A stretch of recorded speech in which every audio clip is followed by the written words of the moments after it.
तो सरकार आईन आणुचंती दिनकू दिन गोमाता चालाण अधिक अधिक अधिक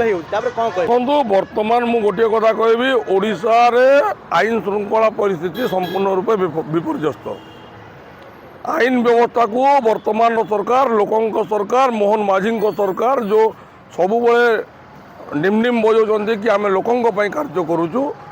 मोहन माझी महोदय को मोर निवेदन माननीय मुख्यमंत्री को जे आपण आईन श्रृंखला परिस्थिति उपर ध्यान दिंतु कहीं आप जानिथिबे केतेबेले एटी कोठी दुष्कर्म होउची तो केतेबेले कोठी हत्याकांड होउची कोठी गोमाता असुरक्षित रहिछन्ति कोठी गोहत्या करा जाउची तो कोठी गोचालान करा जाउची एबे आपण देखिथिबे जे किछि दिन तळे गोपुत्र माने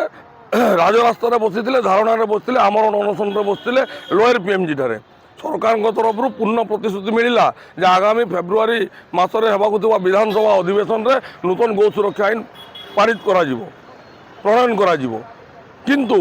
ता परवर्ती मुहूर्त आज पर्यंत यही 15 दिन भितर आपण देखु बालेश्वर जिले में 3टी बड़ गोचालाण धरा जाइए भद्रक जिले में 3 ରୁ 4ଟି बड़ संख्यार गोचालाण होता जोटा कि गोटे गोटे कंटेनर 100 ରୁ ऊर्ध्व गोमाता जाऊे सी कि गोपुत्र मैंने अटकई धरिले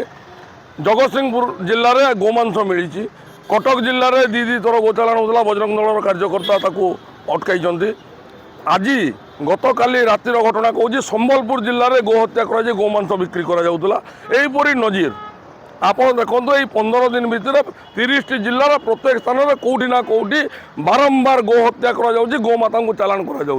तो मोर ये प्रश्न सरकार को रसंता फेब्रुआरी मसरे आप गो सुरक्षा आईन पारित करेंगे नूतन आईन को पारित करेंगे से फेब्रुआरी मस सुधा कौन आप गोवंश को लोप करने चाहते कि गोवंश बंची तो आप नूतन गो सुरक्षा आईन को पारित करेंगे वर्तमान कथा रही यही जो 15 दिन भितर जो परिमाण रे गोचालाण करा जाउची एवं गोहत्या करा जाए गोमांस को रप्तानी करा जाउची ता उपरे सरकार नजर देवार आवश्यक रही सरकार प्रतिबंध लगेबार समय आसी सरकार फेब्रुआरी मसरे बिल को पारित करेंगे बोली कही जदि चुपचाप बसीजे ताहले यही गोहत्याकारी माने यही गोचालाणकारी माने गोवंश को संपूर्ण रूपे लोप करदेवे तो से सरकार बर्तमान समय आसी गो सुरक्षा आईन को आणवे फेब्रुआरी मसरे सत कथा किंतु से बेआईन गोचालाणकारी एवं गोहत्याकारी विरुद्ध में आप कार्यानुष्ठान नेबार समय आसी गोमाता को सुरक्षा देवाई बर्तमान समय आसी से सरकार को नवेदन तत्सहित राज्य जो विशृंखला परिस्थिति जो आईन श्रृंखला परिस्थिति उपरे सरकार ध्यान देवार समय आसी बर्तमान देखिए आप चांदबाली में गोटे दुष्कर्म होता पूर्व विभिन्न स्थान में दुष्कर्म होता धन्यवाद देवी ए सरकार को चांदबाली घटना भद्रक जिला चांदबाली घटना जो दुष्कर्म होता मुख्य अपराधी को 24 घंटा भितर गिरफ्त करागला पुलिस प्रशासन को धन्यवाद देवी किंतु ये प्रश्न रोचे गोटे आम बर्तमान गोटे जिन देखुं यही जो नूतन सरकार आसला राज्य में यही 18 मासर सरकार समय जो जेकोसी प्रकार अपराध घटुची अपराधी को तुरंत गिरफ्त किंतु अपराध को रोक लगा जाई पारु नहीं सरकार ध्यान देवार आवश्यकता रही अपराधी को कार्यकलाप को केमती बंद कर